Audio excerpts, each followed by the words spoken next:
Help support this channel and get early access to videos plus exclusive content and patrons-only live discussions by becoming a member at patreon.com/Bruce Poinsette. This is the Bruce Poinsette Show, the world's most dangerous infomercial.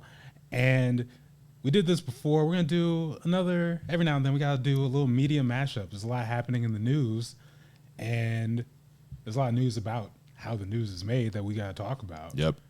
I think the big thing right now is there's a writer's strike. Writers Guild of America on strike. All your films, your TV shows.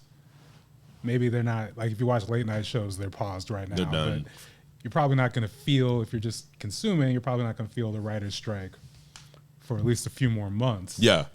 But that said, I was going through a list of, let's see, where were we talking about? Movie Web, about 15 shows and movies affected by the last writer's strike in, I believe, 2007. Mm-hmm. And I got to number 3, and I'm like, I think Ado might have some thoughts on this because, hey, would you call yourself a fan of Transformers? I am one of the biggest fans of Transformers, I believe, in the state of Oregon. So yes, I would definitely call myself a fan of Transformers.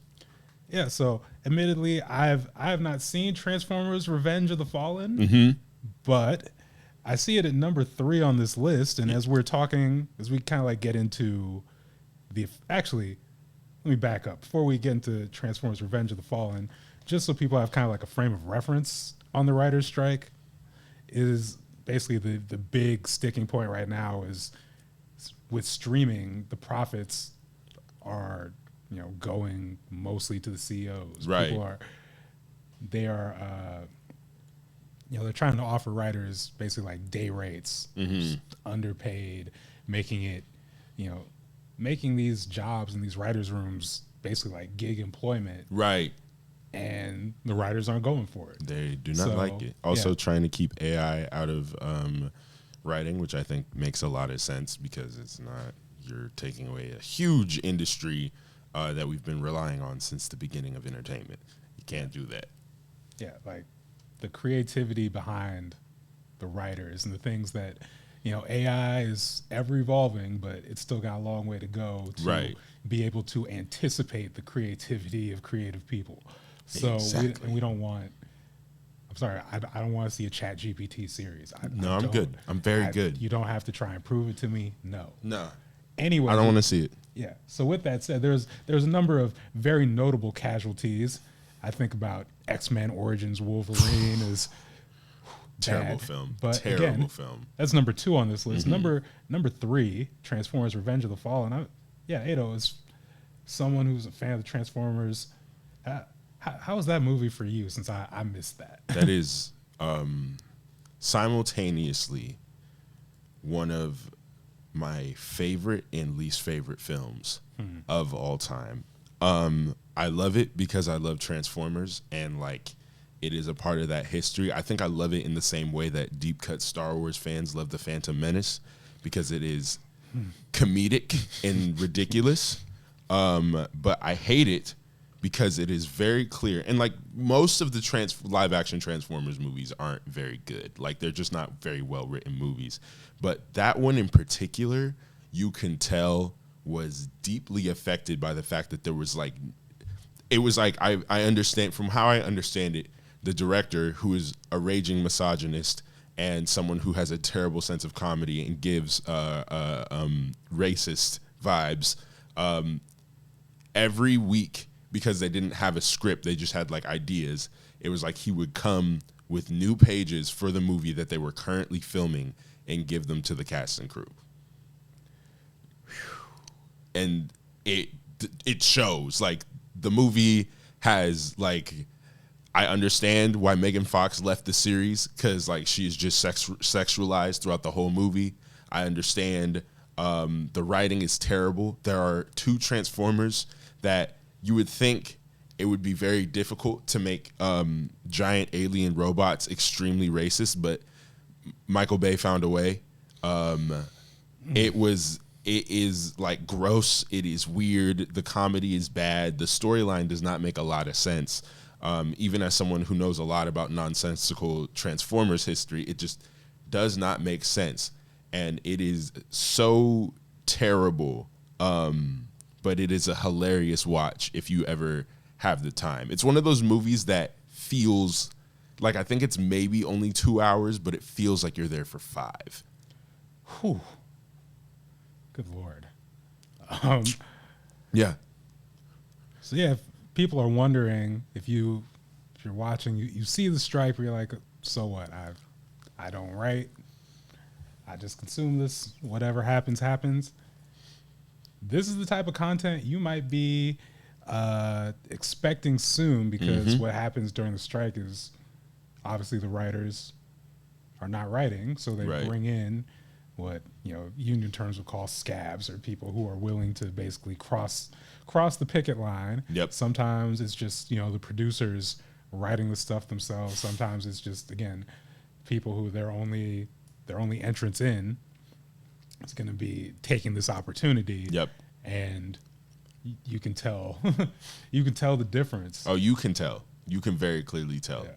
So that's coming, but on a more, if we want to talk about what are the more substantive effects of this, especially when we're having this conversation around media and the behind the scenes of the media. Yes.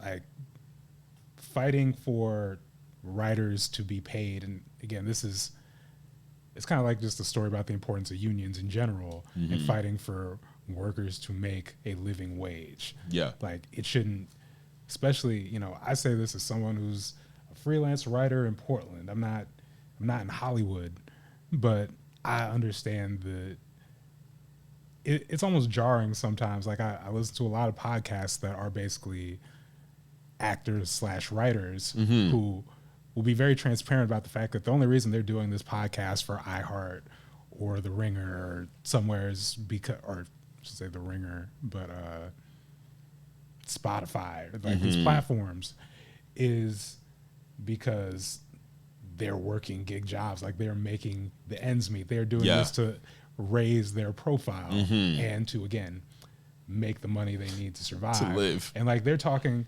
like, these are people I've seen on TV. Yes. Those people who are doing major, like, they are regulars.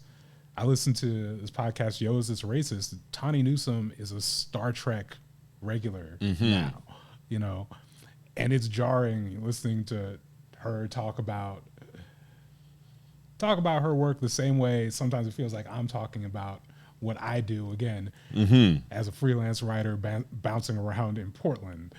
Like, that's wild. These are folk in Hollywood. But also, I think what's interesting about this, listening to the podcast now, because again, we're recording this on May 18th, and the strike has been going for a few weeks, but now it's in that phase where you're starting to, especially with these people kind of like in the know who make content, are starting to talk about I was listening to it on the episode today. We're talking about the vibes check period of the movements, where the initial news hype is starting to quiet down, and what happens? Yep. The splintering over some very legitimate issues, like people brought up even in the beginning how white the Writers Guild of America is. Yep. Because like that's a thing. That's a huge thing. For even stuff that's even a little more cheekier, of like, who has good signs, who has bad signs. Right. Or some people, they called it what was it, like the Times Square, like Spider-Man type element, where it's like, are some people dressing up a little bit too much? Like, right. Where's the line? What is it? I bring all that up just from like, some of it's just funny gossip talk. Some of it also, though, is part of the game, where it's like CEOs who are making, and they've pointed this out, the Writers Guild and advocates point out, like, what the writers are asking for is like, it was 3%. Yeah, like it is a hit the CEOs could easily take. This is an easy, like, it's crazy because, like, this is, to me, below the bare minimum what they've been asking for. Like, don't put AIs in so then we don't lose our job, and then pay us 3% of your streaming rights from the shows that we are literally writing. That is like the below bare minimum to me. Like the writers should and could ask for more. Yeah, like it is very reasonable, but the goal with every strike with the people, the owners, CEOs, people in power is always, well, let's starve these people out. How long can you stay off the job? How long can you afford to do this? And again, that's how you get the scabs and you get the people. I saw that, was it Ken Jennings, from Winning Jeopardy, being the guy on Jeopardy. Yep. Like Mayim Bialik, who's host Jeopardy, in solidarity with the writers, was like not going to host. And then Ken Jennings stepped in. And I loved it because I saw it originally just like on a post on Twitter, and the caption was, "What is a scab?" There we go. Yeah. That's one. But but it does have reverberations to those of us, again, who are not directly involved. Mm-hmm. Like in your case, how much of your content is made around like comic book, TV, like properties? Most all of it. Like other than like music, it's like all the content I consume is run by writers who are mostly in the Writers Guild. Yeah, like there's just, again, the reverberations to who this is going to affect, not to mention on direct like economic level in LA and Hollywood. Mm-hmm. Like when the writers aren't working, guess what they're also not doing? They're also not spending, at restaurants during the day, at shopping, doing all the like consumer stuff in the city that powers the city. Right. Like it's actually like bringing things there to a halt. It's a mess. Like, and again, for 3%. 3%. But God, if they ask for 3%, then everyone else is gonna. Yes, they are, and you should pay them. You should pay people. You should pay your writer. It's just the fact that this has happened 2 times at like a huge level in my lifetime is really confusing, because it's like we are aware like there is no TV or movies without writers, without people who are able to write these things. And let's say like the strike keeps going and they choose not to back down. It's like, then you are trusting computers now to write these movies for you.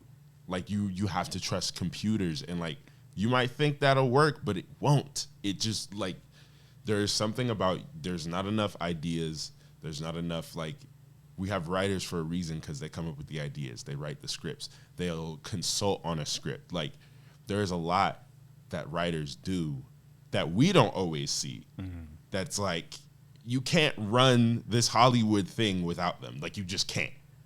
Exactly.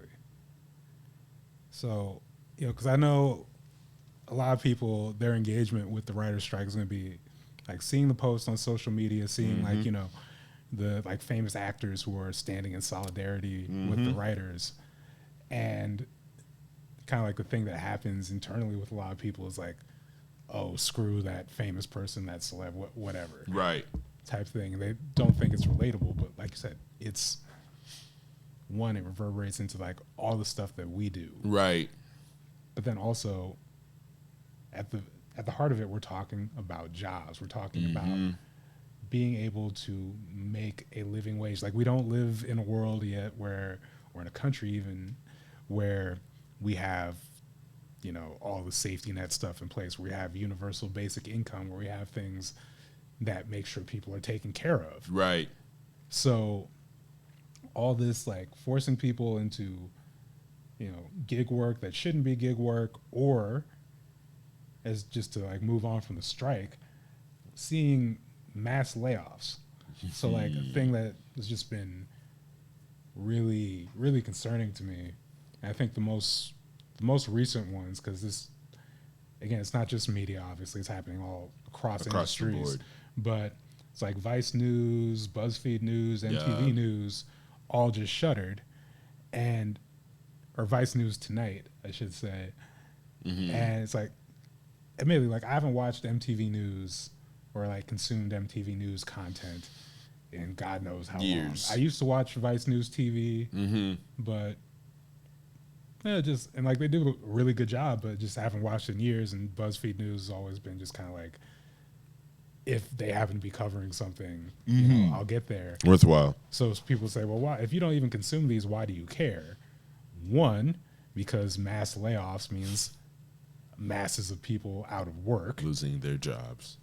Two, whether I'm consuming this news or not, it's important. Having reporters covering the news, whether it's entertainment, whether it's like local government, especially, because that's where you see a huge gap in what's able to be covered in city council meetings. And the only things that you have to have like these viral, visceral moments to like get coverage. So there's wild stuff happening in school board meetings every time. There's wild things just being proposed in the budgets. Never mind. But if it's going to make the news, it's usually like a group of screaming white people being like, we don't want to wear masks, or we don't want trans children to exist. It's that type of thing, which is horrible and does deserve coverage, obviously, because it's an existential threat to students and people.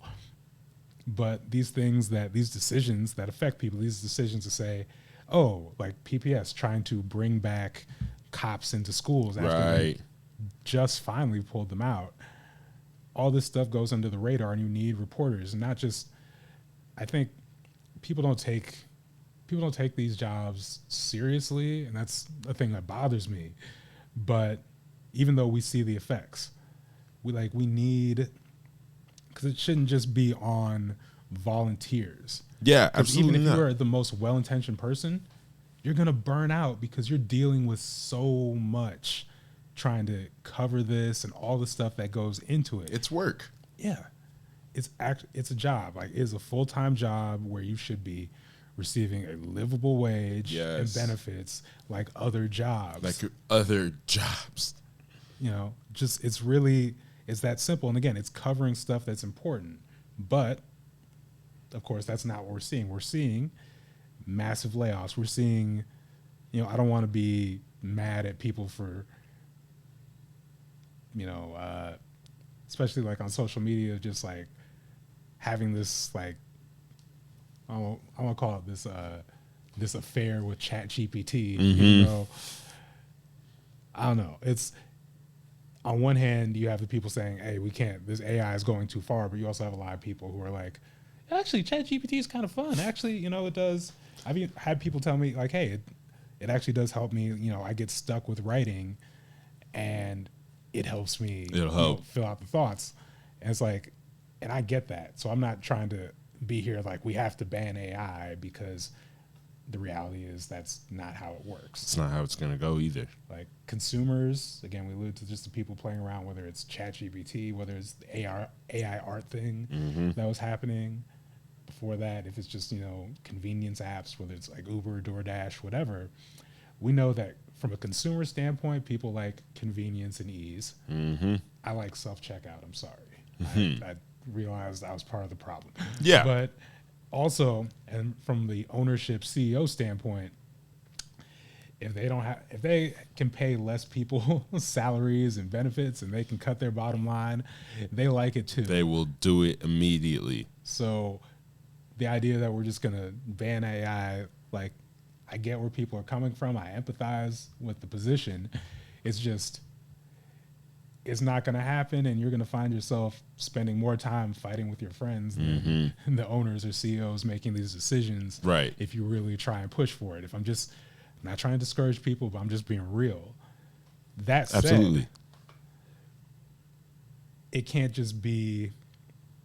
Right now, we're headed to this place where it's only one thing. We're moving more towards AI. We're cutting these jobs for short-term benefits, sometimes not even like for the company necessarily, because also owners, CEOs are beholden to their shareholders, and people who have smaller stakes who just want the profits of the company, just want to make more money.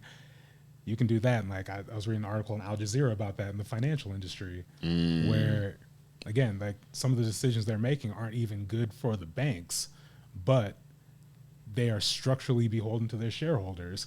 So Right. just screwing people over anyway. But bring it back to media. So you have all these places shuttering. You're losing news coverage. And again, if people may not have felt it as much. Like I said, I haven't watched MTV News in years. Mm-hmm. But you know it when it's gone, because whatever coverage you thought you weren't feeling, when it's not there, things happen. You feel it. Now you feel it. Yeah. And that's, so again, you have mass layoffs, a lot of people who, like, the news industry is hard. I don't want to, media in general, it's hard. I don't want to, Mm-hmm. I don't want to shoot too much bail to CEOs, especially of these big companies, of Viacom and everything. But I will say, like, figuring out how to make the business of media work, it's not like we're in a tough time. Mm-hmm. So, like, I know too many, like, small, I've worked at a community newspaper. I get it. But there has to be something, like, we have to be able to value this and actually, like, invest in it when we know, again, the decisions that happen in the city council, the decisions that happen in the school board, Right. they affect us. Even if you are, like, as a, journalism, creative nonfiction teacher, I do a lot of, like, media literacy work because I see how lacking it is, and I see that there isn't, if you go to a school with a good journalism program, and not all schools even have a journalism program. Good to say. Like, maybe you'll get some of this, but for the most part, people are not going to get this information. They're not, they're not learning how to fact check things. They're not learning why fact checking is important. Right. They don't know how stories are kind of, like, fit into different angles, and, like, they don't understand what it means that, we could watch TV, we know that the commercials come on, but people don't really put it together that when they're watching the commercials, this is who's paying for what you're watching. Because this is how it's here. Again, we don't, like, it's something you talk about in journalism school, but I don't think, I just have this wild thought that you shouldn't have to go to journalism school to understand the things that, again, are affecting your life. Agreed. Directly. 100%. Like, that just seems basic, but again, the decisions are being skewed towards ownership, towards CEOs, and we're getting what we get from that, which brings me to our next media story that I think definitely went under the radar, but the Washington Post recently did a story called MLK's famous criticism of Malcolm X was a, quote, fraud, author finds. And basically, like, this goes to an Alex Haley interview. For those who aren't familiar with Alex Haley, he's author of Roots, co-author of the autobiography of Malcolm X. He has since, he's passed, but he's since come under fire for plagiarism in Roots and exaggerating a lot of parts of the story in the autobiography of Malcolm X. So his reputation as an author had already been kind of tarnished. But now recently, Jonathan Eeg, professor at Duke University, was going through the archives of an interview he did with Martin Luther King Jr. for Playboy, and found that a quote, again, just like attacking Malcolm X, was basically fabricated. Like, just pull from the article here. Some of the phrases added to King's answer appear to be taken significantly out of context, while others appear to be fabricated. Bullet point 1. I feel that Malcolm has done himself and our people a great disservice, end quote. King does not say this or anything similar anywhere in the 84-page interview transcript. I'll say that again, 84-page interview transcript. Wow, lying from the get. Okay. Bullet point number 2, quote, fiery demagogic oratory in the black ghettos, urging Negroes to arm themselves and prepare to engage in violence, ... end quote. King says this phrase much earlier in the transcript on page 12, and in the answer to the question, quote, Dr. King, what is your opinion of Negro extremists who advocate armed violence and sabotage? End quote. King gives a lengthy response that begins, quote, fiery demagogic oratory in the black ghettos urging Negroes to arm themselves and prepare to engage in violence can achieve nothing but negative results, end quote. So again, just to pull it back to the original, or not the original quote, but like this quote that Alex Haley kind of, he cherry picked some parts, fabricated others.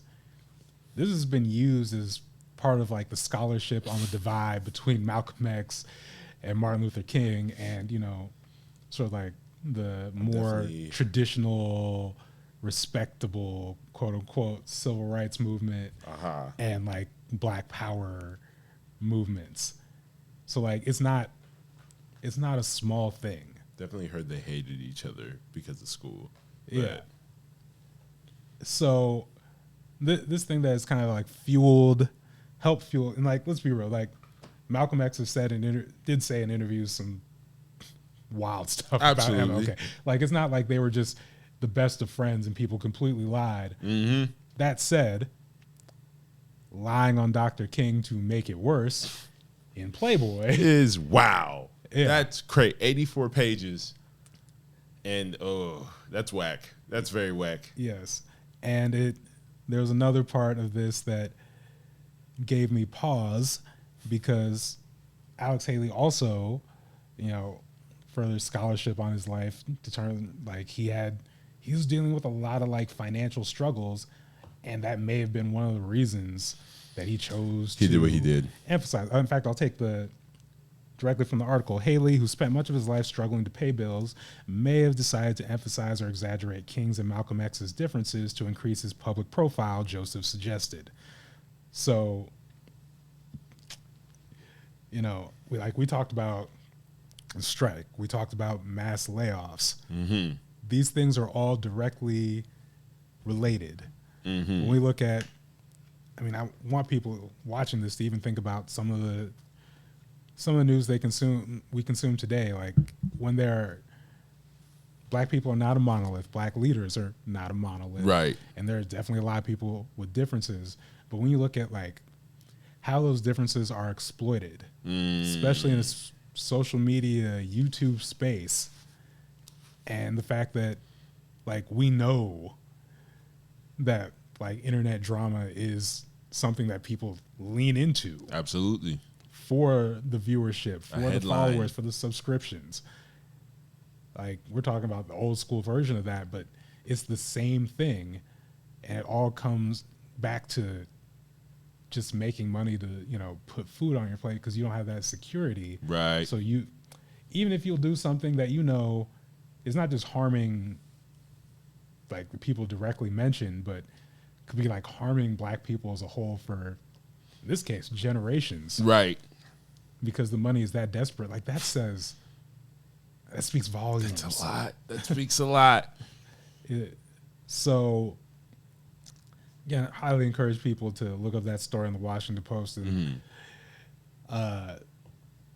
it's especially when you think about like the autobiography of Malcolm X is one of my favorite books ever. Mm-hmm. The Spike Lee Malcolm X movie that's mostly based on that. One of my favorite movies ever. But, or actually I should say that in enjoying those things, having consumed them, having them have those things kind of like just, touch my soul in a way. Right. I'm prone to, I want to regard them in this infallible light. Mm-hmm. But there's realities here. And there's, we talked about the importance of fact checking. This is a case study in the importance of fact checking. We have to get it right.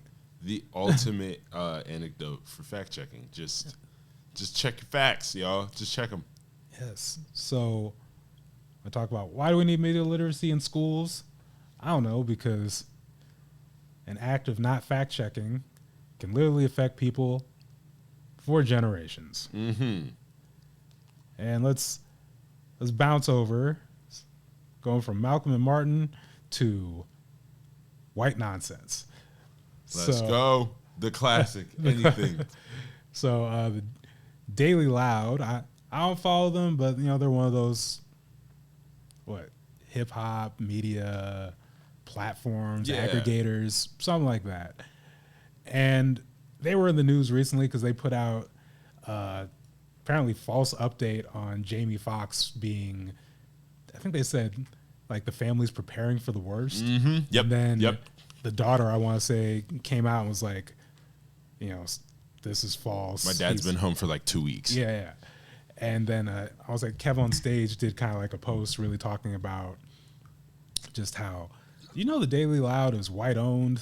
And what does it mean that white owned companies, because it's far from the only one who they have this power as aggregators, and they're actually driving a lot of the discussion we're having around black people and black issues. And a lot of people really don't like that. That went viral because I think a lot of people really don't know that. And like, from me as a media standpoint, it's like, on one hand, like when I see people post like, oh, you didn't know? Really? Like, I get that personally. It's like, a lot of this stuff, black targeted versus black owned media, a lot of people are just consuming black targeted. Black targeted, not black owned. Uncritically and assuming it is black owned. And then, but also, it does say a lot that what are the conversations black targeted media are facilitating and fueling and generating. So we're talking about lying on the health conditions of a celebrity. Yes. Or all these, really just a lot of these like lowest common denominator, like gender wars stuff in, a lot of like reality TV fodder type content. They're not afraid to do some reality TV type vibes. That's Daily Loud for you. And, a spinoff of the Daily Loud and other white aggregators conversations got a lot of people talking about No Jumper, which we talked about on this show. Yeah.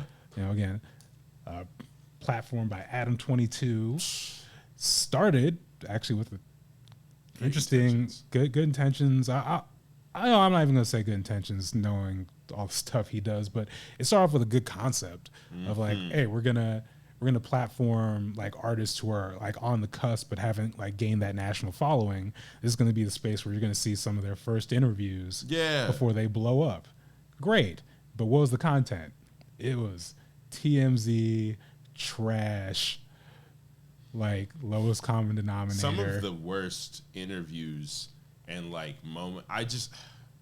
Adam22 runs, the No Jumper team runs like so tabloidy and cares so much about like people snitching on themselves and like coming asking the questions that nobody should be asking. Like, and it's just like, it's so like, it feels inappropriate. It feels like they're also just taking from the culture. Like they just are. Absolute culture vulture stuff. And now, the big pivot has been like they had Richard Spencer, one of the chief white supremacists, and they just like platformed him for his, as he's trying to rebrand himself post Charlottesville, because he was one of the leaders of that rally. In case people have forgotten, and they've been having it's not just him, they've had other people who've been doing a lot of like very blatant, loud anti-Semitism. Yes.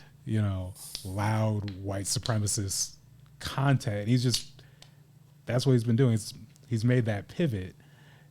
And it's what's wild to see with that is, some of the artists who like I enjoy, like it's one thing, I'll say this. Artists who I enjoy who have still gone on the platform post this. Right. And like not like, oh, this was taped before and we're just doing this. Like, no, like people are hopping on. Yeah. And like some of that, like for the bigger name people, I don't, you do what you got to do in this media landscape, I guess. Right. But it's a head scratcher for me. I at least I understand it for like, again, like local smaller artists who are like, you're looking for anywhere, any platform to get your music give out you some there room. past, state lines. It's still a little ew, but at least I get that. Right. But when I see someone who's like, I see like multi-platinum legends doing no jumper interviews post Richard Spencer. Nah. Like it's disturbing. It's bad. It's like, it's not good. And it's like, truthfully, like, as someone who's seen the evolution of no jumper and like who all the different areas, it's just not worth it. Like, he is what Adam 22, the type of content that he curates is not for especially the underground music culture.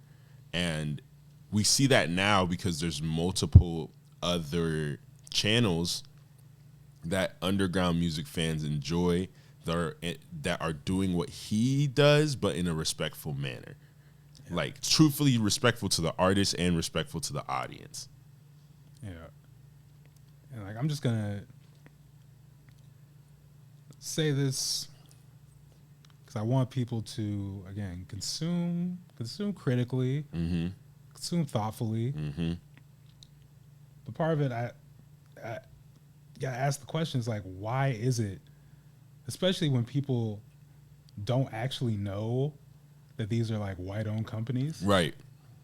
What is it about this content? Because it's lowest common denominator, just by that label. Like, it's supposed to be the same tabloid stuff that gets everyone, right? But also, why is it like? Is it just, yes, these people have the money and the power to be able to like spread their platforms out there in ways that other creators don't.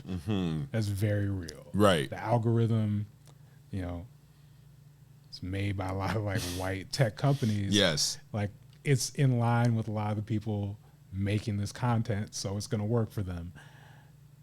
But also, I can't tell you like how many conversations I have with just other not white people responding to this stuff, where it's just like, this is what we're consuming. This is, even from because we're going to talk about sports media in just a second, but like the number of people I see who they don't watch Skip Bayless, they hate Skip Bayless, right? But they say Skip Bayless like things on their own accord, and they volunteer Skip Bayless takes all day. Yep. It's like, how does that work? How do you have, especially how do you have black people who are like conscious, who like they are very conscious of racism and like class dynamics, but if we're talking about the right like sports topic, they will again voluntarily fall into like that Skip Bayless lane. How does that happen? Because honestly, I feel like that's even deeper than like, yes, we can expose and talk about who owns what. Right. But if that's the content that's selling, that's the business model. Right. So we can talk about the white people, but DJ Academics does that too. DJ Ac, yep. Bigger level, Charlemagne does that too. Right. It's not like Joe Budden plays in that court. Like, what do we do about that? Because that's the deeper problem. And it is nice at least to see people who are, when exposed to like, oh, this is why I feel differently now. It's like, okay, well, then there's some hope there, but at the end of the day, we have a lot of people willing to double down. Yeah. So, hopefully, again, I encourage people. There are tools for this. MediaBiasFactCheck.com. You can go and look up any outlet that has like any kind of like circulation. It'll tell you all you need to know, like their political slants, if they have a history of factual errors, who owns them, right? All the information you need to like understand the perspective of where the news or the information you're consuming is coming from. Use these things. They will help you. I'm not saying stop watching whatever. Like, I personally would say don't watch no jumper stuff. Please don't. But do what you want. Yeah, live your life. Do what you had to. So that brings us to sports coverage. Yeah. And this isn't a story, but Watching the playoffs, a friend brought this question up to me because I really hadn't thought about it. And it's like, isn't it weird that like you have Charles Barkley on all these gambling commercials? And, like it seems like when I say it seems really obvious because it's like, yeah, a person who at least I don't know if he's ever like fully admitted it or said it on TV, but has a gambling addiction. Yeah, there's a perception at least that he has a real gambling addiction, a real problem. Why is he selling gambling every commercial break? Why are he and Kenny laughing and joking about their parlay between the quarters? Maybe this is a problem. And it got me thinking though, what does it mean that gambling is paying for so much sports media, especially quote unquote new media? Right. Yeah. Because if you look at like they're not hiding this. They're like, yes, we're funded by DraftKings. We're funded by Underdog Fantasy. Yeah.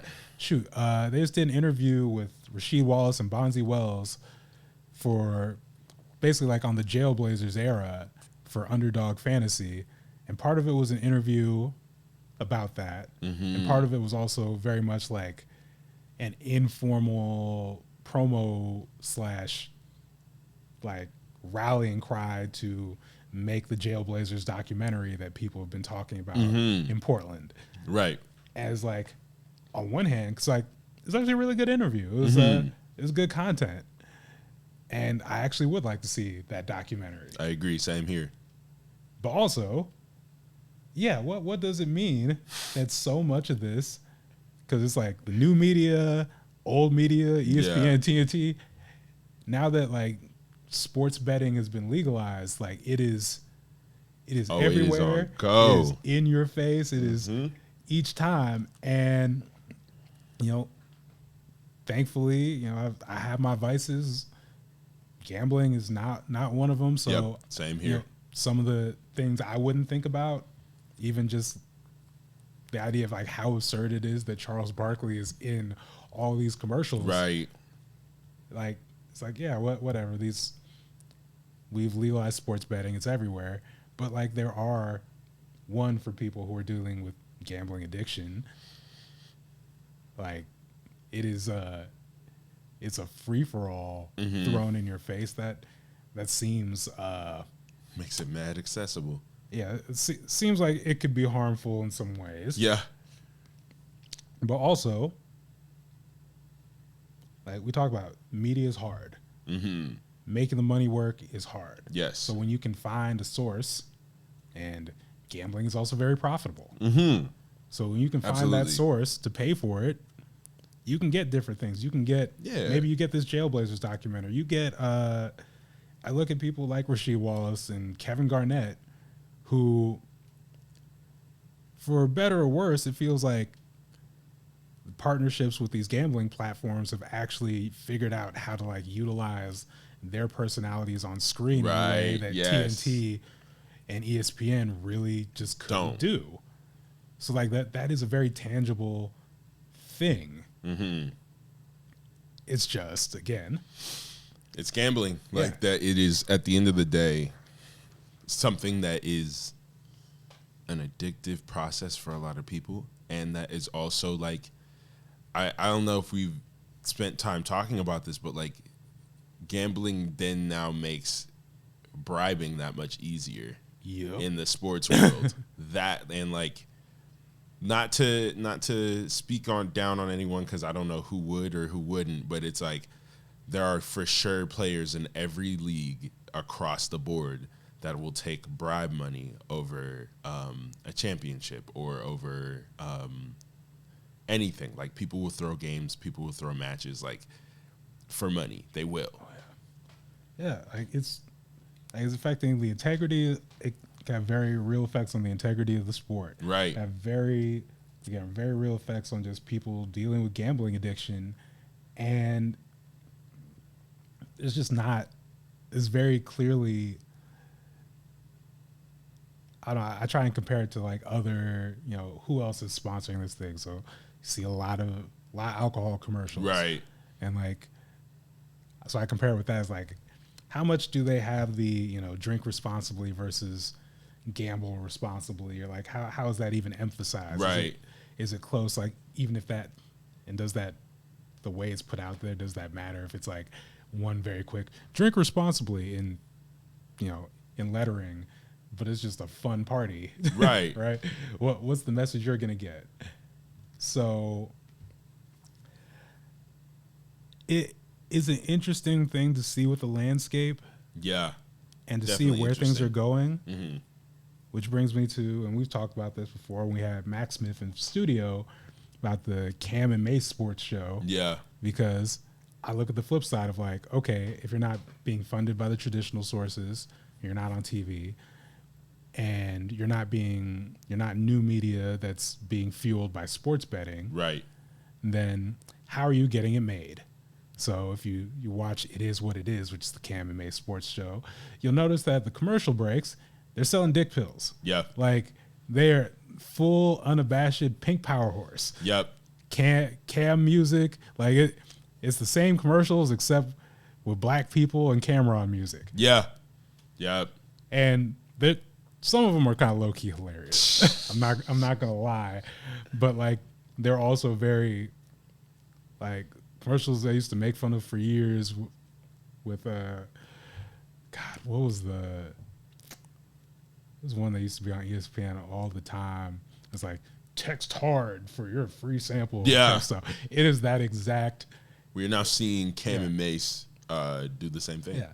And I'm thinking to myself because, you know, the platform that was pretty infamous. I mean, there's a lot of platforms that they're not inventing the wheel with or reinventing the wheel with that. That's very old. But one of the first platforms that comes to mind when I think about that angle, unfortunately, is like Alex Jones. Oh yeah. Like just selling supplements. Selling supplements. Wow. Yep. That's real. And I think because, you know, people are going to look at that and be like, well, does this not make this less legit than, you know, Skip Bayless, as Jason Concepcion calls the Lizard Man, going on TV in a suit and saying ridiculous stuff, asking if John Morant is a Crip or not? Yeah. How less legitimate is Mace and Cameron selling dick pills between wild sports takes? I don't know. All I know is that it all comes back down to how do you make the money work? Yeah. Because on one hand, like I can be very critical of all the implications of just giving sports betting free reign over sports coverage. Yeah. But the flip side, of course, is again, how are they going to pay for it? Yeah, someone has to pay for this media. Someone's got to pay for the people on TV. Where again, MTV News, mass layoffs. Vice News Tonight, mass layoffs. BuzzFeed News, mass layoffs, and by the time this comes out, it might be like 3 more sites. When the writers are on strike, when we got stories about how Alex Haley may have just fueled division between MLK and Malcolm X because of money. Right. When we're talking about all these white-owned hip-hop platforms that are willing to fabricate stories. Exploit black people and black culture. And like, I don't mean that softly. I mean exploit. No, exploit fully. You know, for their profit, and people don't even know. But also at the same time, people who are trying to get their stuff off are still coming to these platforms, even though they are socially conscious people, because the money, and they got to make their business work. What is the answer? Where do we get the investment in media so it's not just, you know, right now, not just the people with power with questionable intentions at best running the show and holding all the levers of power, because that's where we are. Right. It's a scary time. It's a weird time for sure. You know, we promote on here, patreon.com/Bruce Poinsette, youtube.com/Bruce Poinsette. Subscribe, support the channel. And, you know, I'm not going to sit here and pretend, though, like that's going to solve the media issue. At the same time, though, we got to look at alternative, holistic, wholesome wholesome, holistic, whatever, but like other sustainable sources of income to keep this media thing afloat. Right. Because it's dire out here. It is very, very dire. It's weird. Yeah, I think support your creators, support your favorite creators, tune into the creators who are actually like selling you the product, or not even selling you the product, but giving you content in ways that are not predatory and weird, because there's a lot of them and they are out there. You just have to hunt and connect. Yeah. Amen.